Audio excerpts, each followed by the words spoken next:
How many hours have you spent over the last few months tweaking your resume, writing cover letters, or even applying, only to get an automated rejection email within the shortest period of time? Or worse still, complete silence. It's made you feel invisible. It's made you question your worth, your degree, your career. But I need you to take a deep breath, because I've got some news that's going to completely change how you view your job search. It is not you.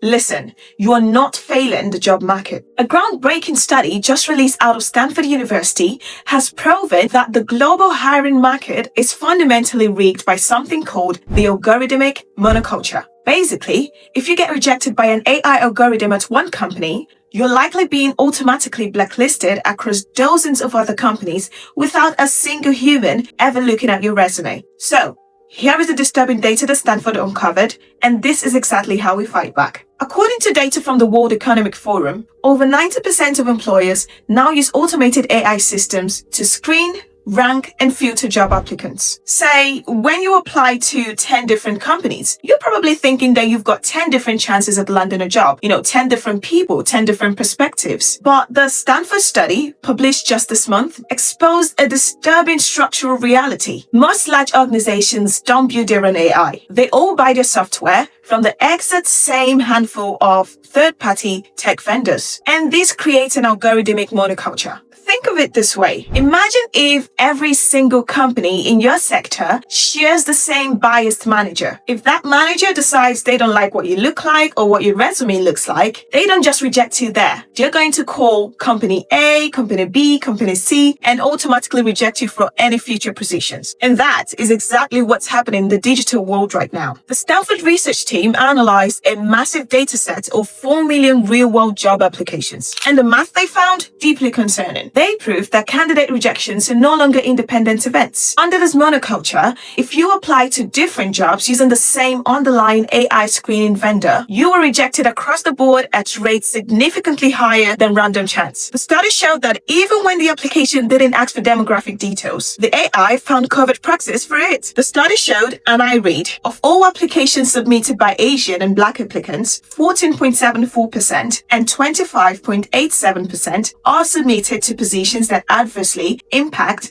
Asian and Black applicants, respectively, according to the US employment discrimination standards. Here is the part that affects every single one of us globally. Some people call it the 330-day lock. Many major global firms use third-party tools that make you take some tests and assessments. It could be short neuroscience games or complete behavioral assessments to test your personality traits. From what was discovered, you are typically allowed to take that test once every 330 days. Now, what does that mean? If you take that test on a day when you're tired or stressed or just having a bad morning, that poor score is locked in. For the next 11 months, whenever you apply to any company that uses the same AI vendor, they don't just give you a fresh start. The AI system just pulls your old score out of the database and automatically rejects you. You are pre-rejected for a year and you don't even know it. So look, I know how exhausting this sounds, and I feel like we're playing a game with someone who's got all the cheat codes. But now that we understand what's happening, we can rewrite the strategy. Based on what Stanford researchers and most career experts recommend, here are the ways you can break out of this monoculture. Firstly, treat AI assessments as high stakes. If you're going through a job application and you're notified of a possible assessment coming up, don't just do it casually. Play your schedule, get comfortable, and treat it like an actual exam, because that single score is going to follow you around for about a year until we find a solution. Secondly, use the plain text bypass. Complex, heavily designed, multi-column resumes are visual clickbaits. Dominant AI vendor parsers frequently struggles with them, so it ends up misreading your data and automatically giving you a low score. So keep your resume simple. Keep it plain texted. Let the AI read it flawlessly. Thirdly, explore referral options. Applying through the normal routes now for online advertised jobs is sort of a game of chance, especially with these findings. You have to bypass the monoculture to beat it. So reach out. LinkedIn connections, people who are working in the department that you want to get into. A casual message asking for advice can lead to a direct internal referral. And a human referral skips the AI process and gets to the recruiter directly. Fourth on the list, build public, undeniable proof. AI is terrible at measuring raw human potential. It measures test scores and keywords. So give humans something they can actually see. Build a public portfolio. Write short, insightful posts on LinkedIn or showcase freelance projects. So when a human recruiter looks you up, your real-world proof will always beat an algorithm's goals. The job market isn't broken because you're not good enough. It's broken